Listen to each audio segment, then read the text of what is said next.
ഖദീജ, അവസാനമായി ഒരിക്കൽ കൂടി നിന്റെ പ്രിയപ്പെട്ട മകളെ കാണണമെന്ന് നീ ഒരുപാട് ആഗ്രഹിച്ചില്ലേ? ഞങ്ങളും ആഗ്രഹിച്ചു പോയി. പിന്നെ തോന്നി പടച്ചോൻ്റെ തീരുമാനം തന്നെയാണ് ശരിയെന്ന്. കാരണം അവരെല്ലാം അവളോട് പറഞ്ഞത് നീ അവളോട് പിണങ്ങി ഉമ്മയുടെ വീട്ടിൽ പോയെന്നുള്ള കള്ളമാണ്. അബൂക്കയും അത് തിരുത്താൻ ശ്രമിച്ചിട്ടില്ല. അല്ല, അവളോട് പിന്നെ എന്താ പറയുക?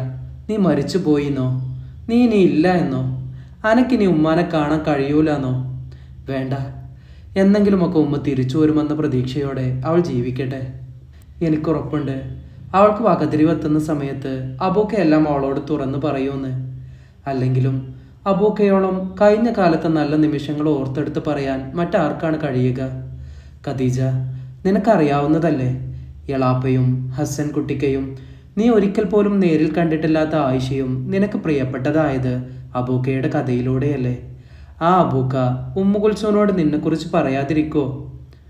ഇന്നലെ നിന്റെ ഖബറിന് മുകളിലെ മൈലാഞ്ചി ചെടിയിൽ നിന്നും കുറച്ച് മൈലാഞ്ചി ഇലകൾ അബൂക്ക കൊണ്ടുപോയില്ലേ? അത് ആമിനയുടെ കയ്യിലാണ് കൊടുത്തത്.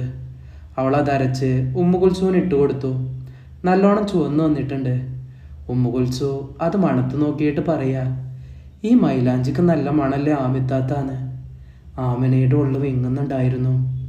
ഇതെല്ലാം കണ്ടുകൊണ്ടിരുന്ന അബൂക്ക കരച്ചിൽ അടക്കി പിടിക്കാൻ നന്നേ പ്രയാസപ്പെടുന്നുണ്ടായിരുന്നു.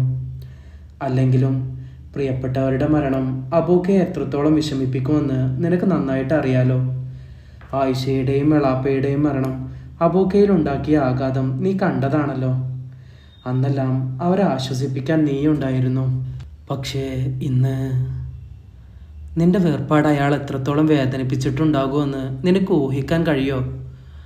നിനക്ക് പകരമാവില്ലെന്നറിയാം. ഹസൻ കുട്ടിക്ക് അബൂക്കയുടെ കൂടെ തന്നെയുണ്ട്, ചെറിയൊരു ആശ്വാസത്തിന്. അന്ന് ആ കപ്പലിൽ ഹസീറയോടൊപ്പം മരണത്തിലേക്ക് ഇറങ്ങിയ സുഡാനിക്കാരനായ ജാനിന് ഓർമ്മയില്ലേ?